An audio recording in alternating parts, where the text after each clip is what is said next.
Royal TV, and it's your girl Lima Truth Mojoko, and today we are going to be handling something really interesting, and we are going to be talking about our social life, and I hope you're really ready to get into the topic of today.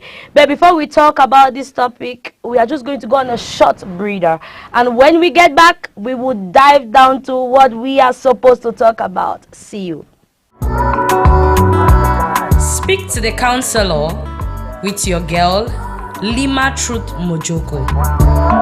Educative, informative, and inspiring. We ask questions, raise concern, and propose solution.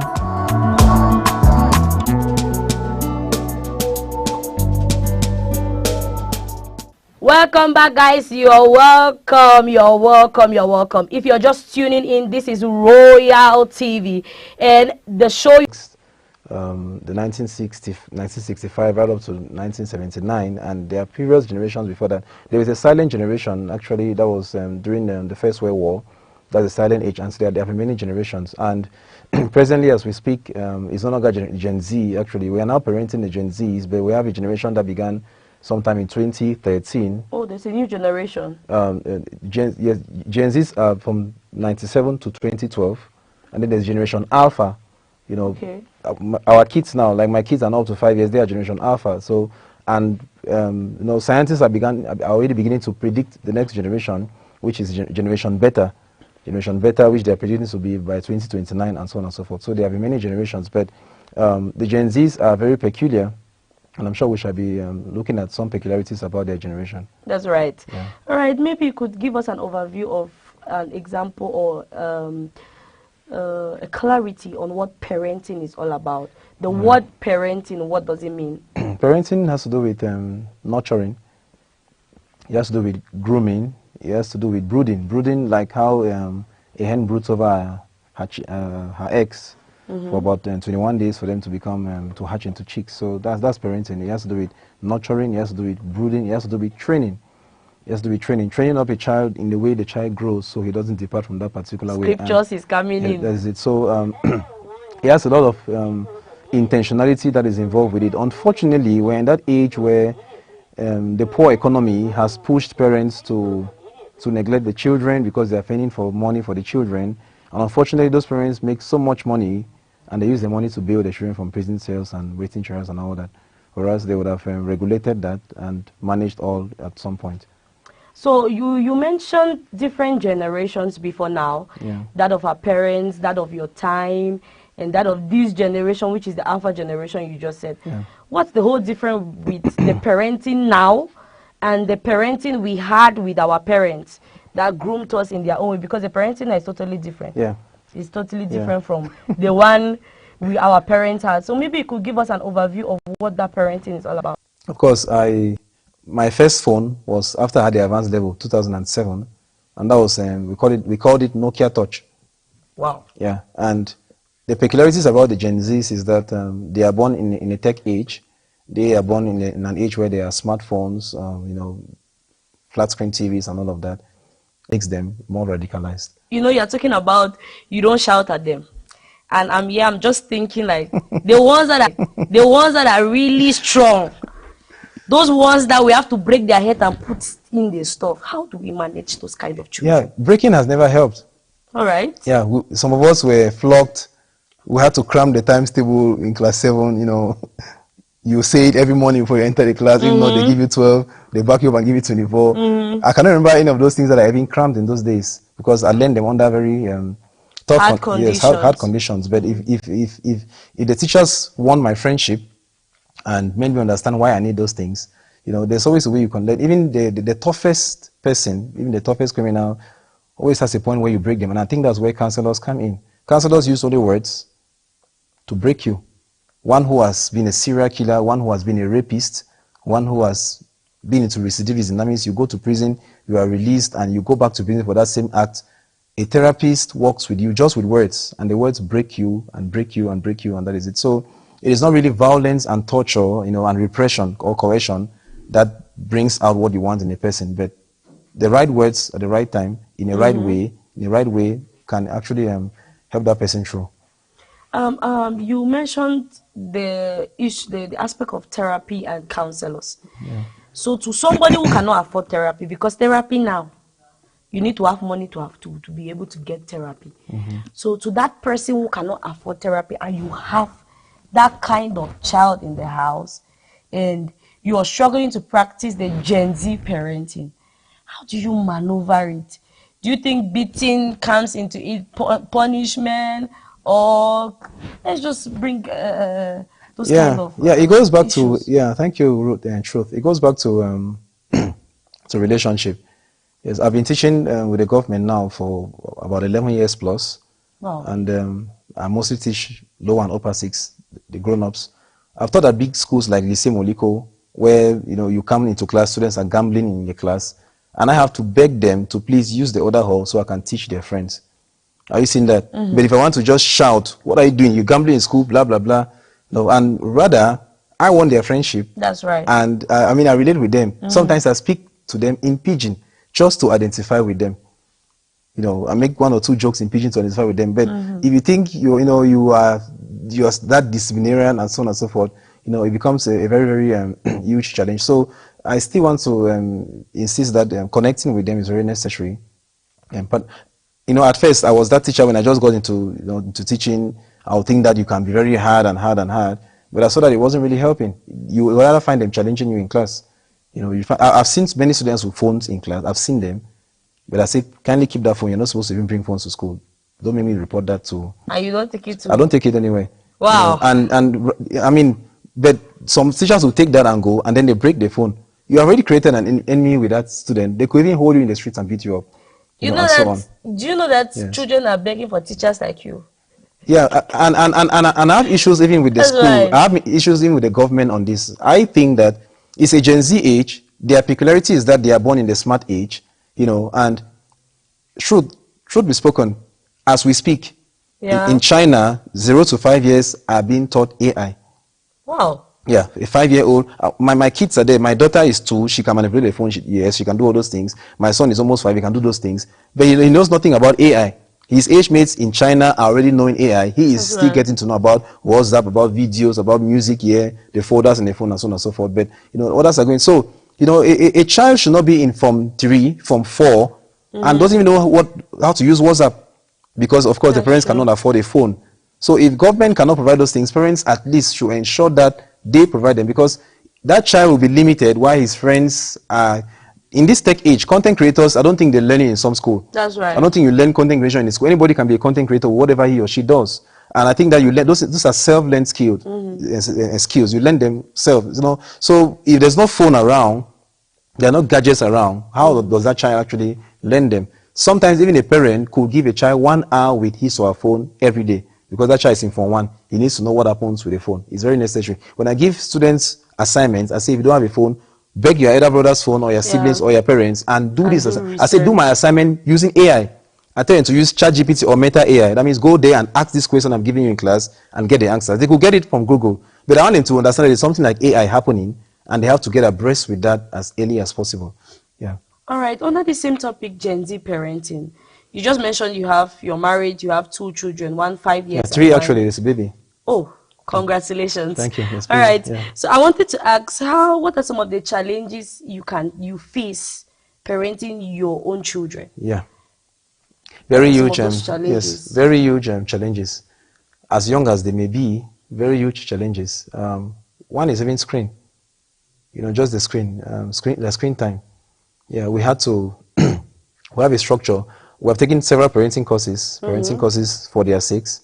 And what we learned from one of the parenting courses is to build a structure for our children. That's right. And in those structures, they have what they call screen time. So they have a certain number of hours that they can watch screens on a day. Of course, weekends could be a little bit longer. So what has really helped is the screen time that we have for them, 1 hour usually, and they don't exceed that.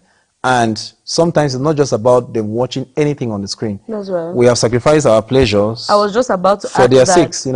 We cannot watch a Nigerian film while they are around with us, except they are not in the house. We would rather starve ourselves, because what they see there is not good. I also love action movies so much. I love the shootings. I love the bombings. Yeah, the I love violence. the vampire films. They are my thing. You know, I'm first of all a literary mind. I teach literature. Movies are my thing. They're my world. But because of them, of course, I have Netflix, and I have to sometimes even on the phone. You find a camera on your phone, but the film you're watching there could not be, you know, yes, appropriate for them. That is it. So we have surrendered the TV to them. However, I still had to go an extra mile to download about 41 or 43 episodes of Superbook, which there's a permanent flash drive behind the TV. It has different forms of content for them. There are gospel songs, there are cartoons, Christian cartoons, different kinds of cartoons for them. And my daughter is 2, they can use the remote and go from TV to from channel to channel. From TV to USB.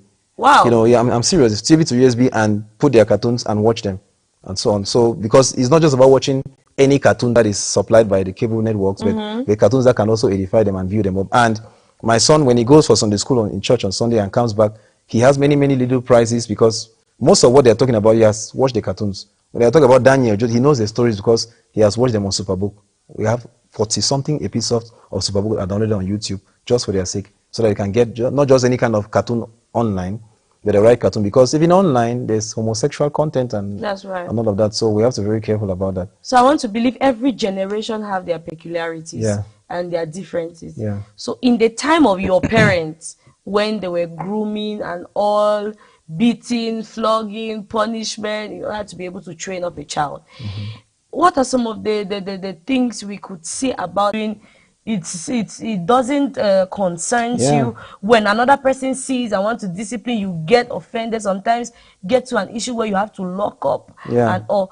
So to my own take, the parents now the parents now are negligent. I support what you are saying.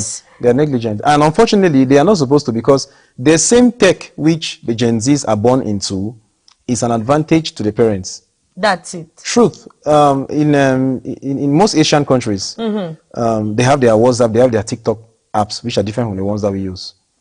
A Chinese child doesn't watch any kind of crazy content that comes online. Even most of the Arab countries, Egypt has its own WhatsApp. Most of these Arab countries, Dubai, Qatar, yes, they have their own apps. Muslims don't allow their child watch any kind of thing. They censor it. The government can do that. They censor it so much that no pornographic, no dirty image, no naked things pop into your phone. Even in Russia, that is done. In China, it is done. So, but we Africans are just so loose. We allow children to watch any kind of thing. A Chinese child can be for several years without watching any pornography on the phone. It will not even come to your TikTok. Even if you search it, it will not even get there.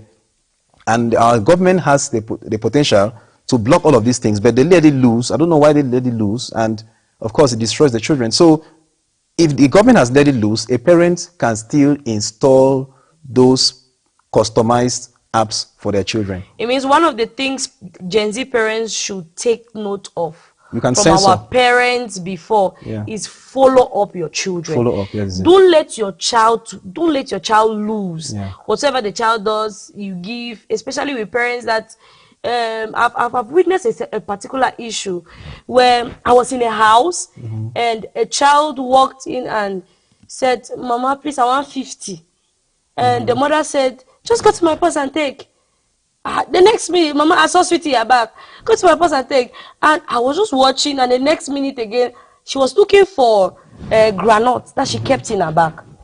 And when she was looking for it, the child walked back and said, "Mama, I'm the one who took the granite." "Oh, it's okay." All those kind of. The next time will be 100,000. That's it. That's how stealing starts. 100,000. So I think maybe you could emphasize on the aspect of foundation. Yeah. The foundation matters a lot. And that's why I've been opportune to parent teenagers. My wife and I were married for 7 years plus. That's great. But we parented grown-ups, you know, from 3 relatives who stayed with us, and a university. One of my former students, we accommodated him while he came to the university. And so at least I understand what. And one thing I discovered is that if you are not involved in the child's foundation, it becomes very challenging to parent that child. Yeah. So to an extent, we may succeed with our children, biological, or the ones who started with us from childhood.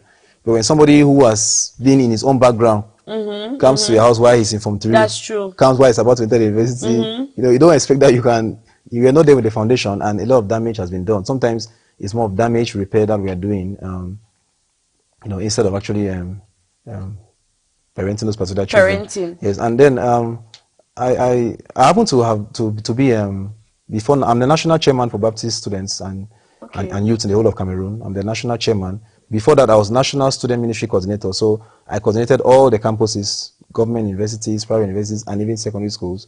So I used to go visiting around, and I went to one of our boarding schools.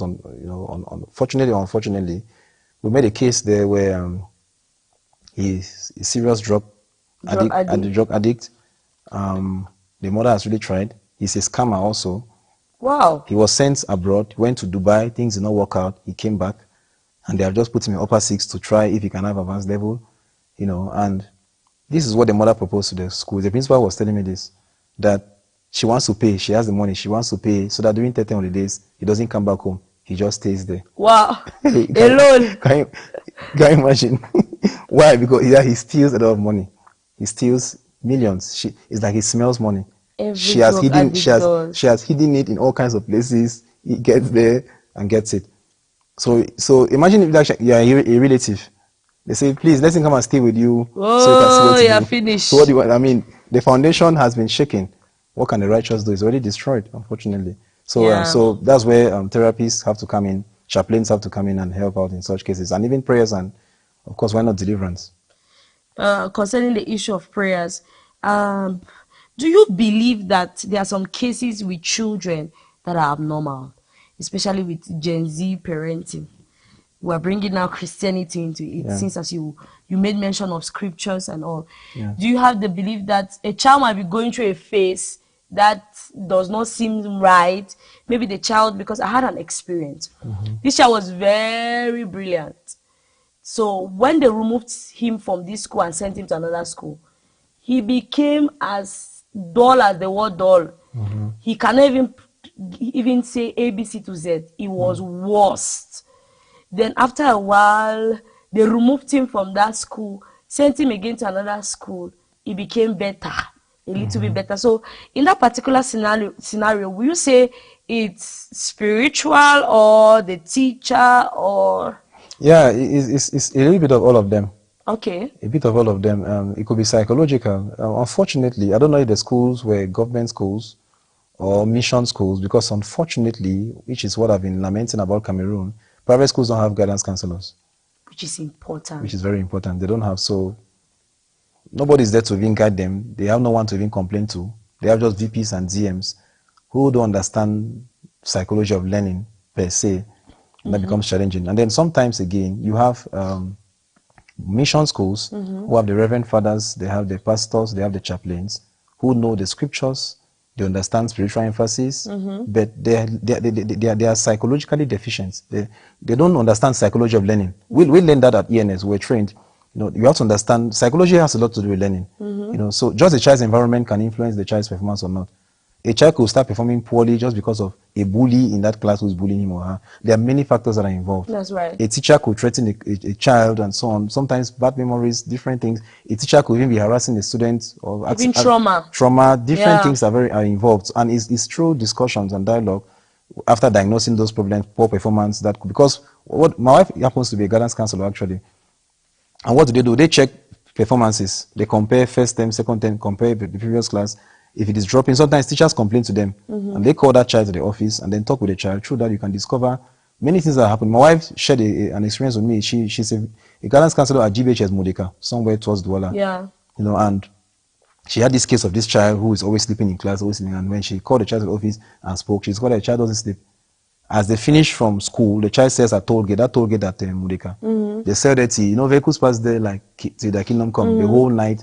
The morning again, you are there in class, just like that. That's when they sell. They sell their reactor, their bread at that toll gate there and so on. So you can manage time. So I mean, and you cannot, in some cases, you cannot be telling the parents that child should sleep. That is where that child gets money to feed and go to school.